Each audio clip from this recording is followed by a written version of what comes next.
What's up, everyone, and welcome back to Fiction Tea Reviews.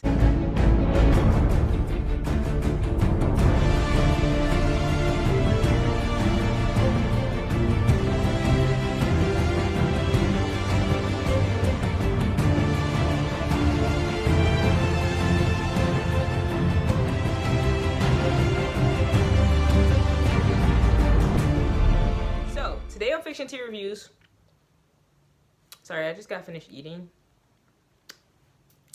Yeah.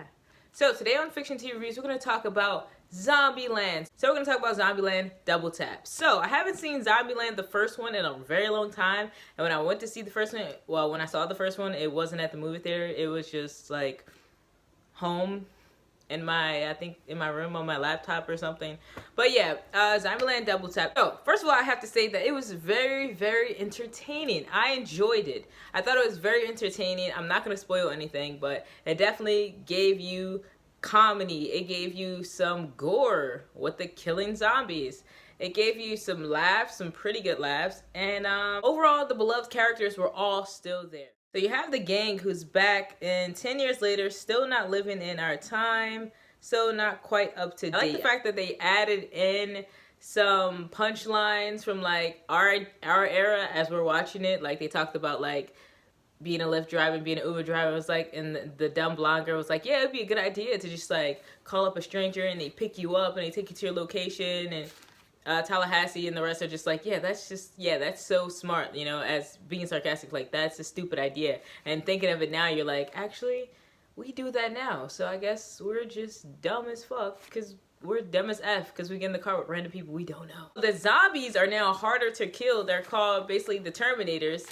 And they're going berserk. You got the regular characters. Tallahassee's still funny. I love Tallahassee. I think he's so original. And I mean, where would this movie be without him, honestly? Not to mention, where would those stupid kids would have been? Those hippie kids would have been without him. That whole hippie era thing, I hate that it gives hippies a bad rep.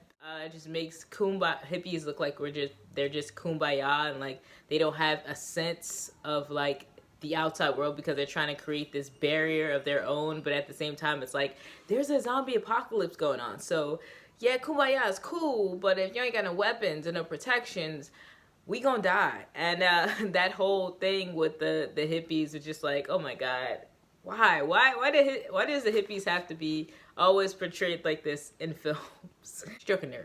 Yeah, the nerd guy, still great. I believe Emmastone is her name, still great. And it's not the best movie of 2019. And I wasn't even originally supposed to see that movie. I was supposed to see The Joker, but it was sold out. But I will be doing a review of that because I'm going to go see that in a few days. But it's very entertaining. If you enjoyed the first one, you'll enjoy this. And if you just want to go watch something funny and like chill back with your friends or whoever, it's pretty entertaining. Like I'd definitely go see it. Like I'd go see it again. My favorite characters was the girl. I forget her name, like the dumb blonde. I thought she became so likable because in the beginning you kind of was like, oh my god. And she's just like, I was in a freezer. And like everything about her, you just start to love throughout the film. You're like, she's hilarious. And Tallahassee, making fun of her, hilarious. Tallahassee, his whole aesthetic as his character is hilarious. And yeah, I enjoyed the film. Not much to say. I don't want to spoil too much. Hope I didn't spoil too much, but you should definitely go check it out. And if you like this video, give it a thumbs up and comment below. Let me know your thoughts about the film. Do you like zombie type movies? A lot of people are talking about, well, it's too late to bring out the zombie stuff because that era has passed, and it probably would have been smarter to drop that around the time when the whole zombie thing was out. But I don't know. I still like the fact that they kept to their guns and the originality of it. It was 10 years later and it still was good, even though the whole zombie apocalypse like fad is gone. It's just like the movie's still pretty good. Before I go, you already know, gotta put in the plug. Rain, get a copy of my book. I self-published this book. It is about a group of young youth, young adults in a psych ward who have no idea, no recollection of who they are and why they're in there. And they get this new counselor who kind of introduces all those old things, all that trauma with himself and with them, and kind of starts speculating, do they really have mental illness or do they really have abilities? So if you want to learn more about this book, you should definitely hit that link below. You can get a read of the back and you'll be able to read some of the front inside. And I will see you all next time in the next review. Peace out.